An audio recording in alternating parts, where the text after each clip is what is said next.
What's up, y'all? I'm back with another episode of Journey to AlterSense, episode 3. This one's obviously a special one because I'm wearing a custom print that I made myself.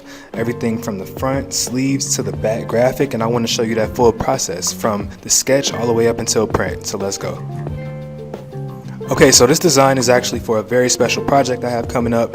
It's a surprise, so I won't say too much, but I wanted to make sure I at least documented a lot of it along the way. And I started with sketching, a little bit of brainstorming just to iron out the details, but eventually I came up with a very solid idea. I always like to sketch first because it provides a basis for my design and it gives me a visual. I feel like when you have a lot of ideas, it's important to have structure so that you can have some direction moving forward as you build any design. I pull a lot of my stock images from Unsplash because it's a great resource to pull up high resolution images for your designs, and Google is also a good resource because you can adjust the settings to find high res and images with commercial licenses. My art style is heavily inspired by fantasy, and so I felt the best style to draw inspiration from was Art Nouveau, mostly because I feel like it's so mystifying and that's what I wanted for the design. At first I went with my sketch as part of the back design, but I ended up remaking it with images for a cleaner look.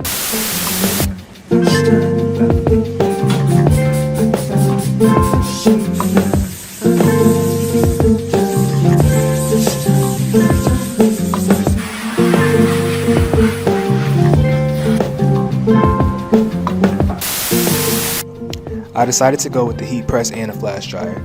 It's important to make sure the ink is cured properly so it sets into the fabric at the right temperature.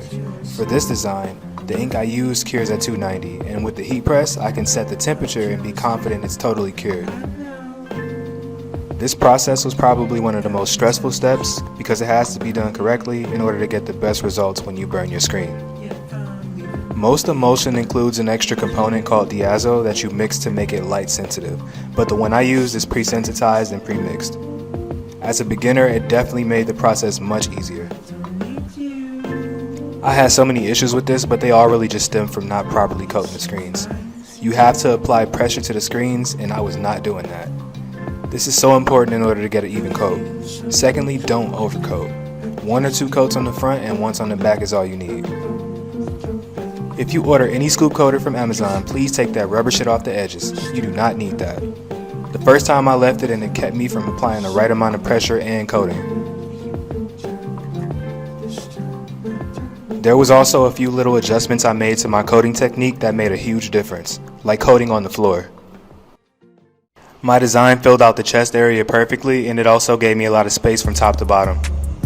Most local print services where I am could only print on laser safe film, so be sure to call around before you buy anything. When you prepare your design to go on the film, be sure to place it where it's going to go on the garment so you don't have to make too many adjustments. I managed to find another way to expose my screens using the natural sunlight and a suitcase. Make sure you check the exposure time on your emulsion. Mine exposed in under 20 seconds, but if you overexpose, it will make it harder to wash out. As you can see, it took me a little minute, but I started to see the design eventually. Similar to coating the screen, make sure you apply enough pressure so you can really push the ink through the screen in one pass. I had to do a couple passes sometimes because the design didn't come through enough. After much trial and error, I decided to just stick to one pass. In the future, I'll definitely invest in test sheets so I can avoid unnecessary misprints. Luckily, the test prints I ran on a couple other garments came out dope. I'm definitely happy with the result, and I'll probably save it for the second drop, and I might source just for a cleaner look and overall quality control, but I am happy with what I did. Alright, quick update. Unfortunately, this will be the last episode in this space. I will be relocating, and I had them repaint it. As you can see, it's all gray now, but I did have them leave this room purple as a lasting memory of me. Next episode will be in a new setup. Lastly, if you haven't already, make sure you follow me on all platforms. Don't forget to like, share, and subscribe, and as always, onwards and upwards. Peace.